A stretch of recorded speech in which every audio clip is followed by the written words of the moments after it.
बिस्मिल्लाहिर्रहमानिर्रहीम। दोस्तों, अगर कोई शख्स अपनी पसंद की शादी करना चाहता है और कुछ रुकावटें हैं, या लड़की वाले नहीं मानते या लड़के के अपने घर वाले नहीं मानते, तो देखने में आता है कि लड़का गुस्से में आकर या लड़की गुस्से में आकर कभी तो ख़ुदकुशी तक की नौबत आ जाती है, और कभी गंदे तरीके से जादू के ज़रिए, काला जादू, तावीज़ के ज़रिए से ये काम हल करवाए जाते हैं। इससे बेहतर है कि हम कोई ऐसा रुख ढूँढें कि जिससे अल्लाह रब्बुल इज़्ज़त भी खफा ना हो और फिर मोहब्बत का रिश्ता बने और अपनी पसंद का रिश्ता ही मिल जाए। तो उसके लिए बेहतर ये है कि इंसान दुआए इस्तिखारा का अहतमाम करे।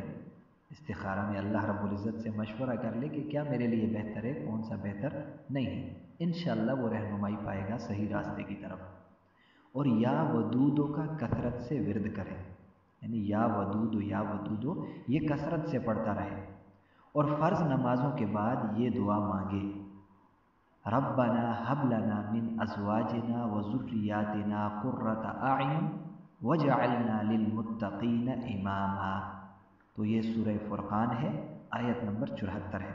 तो इसका इंसान विर्द करे हर फ़र्ज़ नमाज के बाद। इंशाअल्लाह अल्लाह रब्बुल इज़्ज़त से उम्मीद है कि उसे बहुत जल्द वही उसकी पसंद का रिश्ता मिलेगा।